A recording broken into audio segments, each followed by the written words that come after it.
તો તમે મેજરલી તમે શું ઓબ્ઝર્વ કર્યું છે કે આટલા બધા લોકો જે તમે રેસ્ક્યુ કર્યા તો એ એવા વ્યક્તિ બન્યા એની પાછળનું રીઝન શું, મતલબ તમે એક થિંકિંગ તમારા મતે એવું? એનું જો 2-3 કારણોમાંથી પહેલું કારણ એ છે કે જે માનો કે દરેક વ્યક્તિનો એક પરિવાર તો હોતો જ હોય છે, મા બાપ વગર કોઈ વ્યક્તિનું સર્જન છે નહીં. એટલે જ્યારે એ પરિવારની અંદર એ કોઈ એવું બાળક અથવા કોઈ એવું ભગવાન આવે છે અને પછી જ્યારે એ સમાજની અંદર ધીમે ધીમે પરસરવાનું શરૂ કરે છે, રીતિ રિવાજોને સમજે છે અને જ્યારે રીતિ રિવાજોને ફોલો નથી કરતો પછી એને આપણે અલગ તારવવાનું ચાલુ કરીએ છીએ. વૈજ્ઞાનિક પરિભાષામાં એવું કહે છે કે ભાઈ એક શબ્દને જ્યારે તમે 1000 વખત બોલો છો ત્યારે એને તમે સ્વીકારી લ્યો છો. ને હું તમને વારે વારે એમ કહું કે ભાઈ તમે ગાંડા છો, તમે ગાંડા છો, તમે ગાંડા છો, એટલે તમે એને એક્સેપ્ટ કરી લો છો કે ભાઈ હું ગાંડો જ છું, મને કોઈ ફરક નથી પડવાનો. પછી જ્યારે પરિવારમાંથી બહાર નીકળી જાય છે અને પછી એની વ્યવસ્થા અલગ ગોતવા મળે છે અને પછી એની વ્યવસ્થા નથી મળતી, લાઈક જમવાનું છે, કપડાં છે, સુવાનું છે, અને જો ટાઈમસર ઊંઘ ના થાય તો મગજ આપણું કામ નથી કરતો. ટાઈમસર જો જમવાનું ના મળે એવું મન, એટલે એ વ્યવસ્થાને પછી વધારે ડિપ્રેશનમાં આવી જાય છે અને વધારે પછી ગાંડપણમાં આવી જાય છે. અને બીજું મુખ્ય કોઈ બીજું કારણ નથી.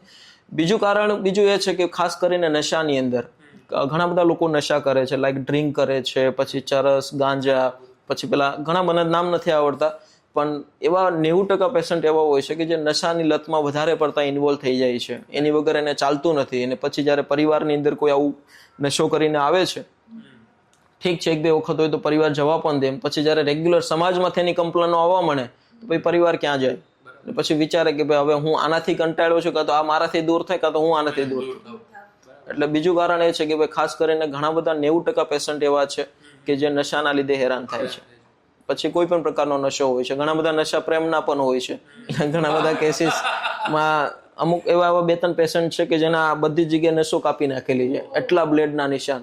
અને ઠીક છે એની અલગ દુનિયા છે એ સમયની, અને અમુક લોકોને પૈસાના નશાના લીધે હેરાન થાય છે. એક પણ એ પણ નશો છે કે ભાઈ વધારે પૈસા કમાઈ લો, શોર્ટકટ અપનાવી લો અને એમાં વધારે ડિપ્રેશનમાં આવી જાય છે અને પછી વ્યક્તિ એની વ્યવસ્થા ખોઈ બેઠે છે. એટલે આવા ઘણા બધા કારણો છે.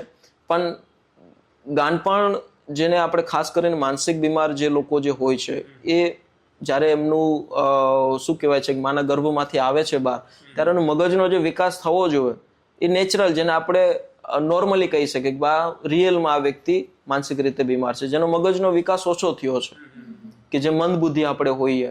પણ જે તાંત્રિક રીતે જે બીમાર છે, વધારે પડતું એગ્રેસિવ છે, ગુસ્સો કરે છે અથવા મારી દે છે, તો એ 90% લોકો આ જ પરિભાષામાં હોય છે કે જે નશાના લીધે, પરિવારના લીધે એ એમાં શૃંખલામાં આવતા હોય છે.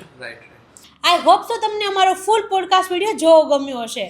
સો તમને થોડીક પણ વેલ્યુ મળી હોય આ વિડીયોથી, તો પહેલાં તો આ વિડીયોને શેર કરો જે લોકોને રિક્વાયરમેન્ટ છે. બીજું, આ ચેનલને સબસ્ક્રાઇબ કરી લો અને સાથે સાથે બેલ આઇકન પર ક્લિક કરી દો. સો મળીએ નવા ગેસ્ટ, નવા પોડકાસ્ટ અને નવી એનર્જી સાથે. ત્યાં સુધી મહાદેવ મહાદેવ.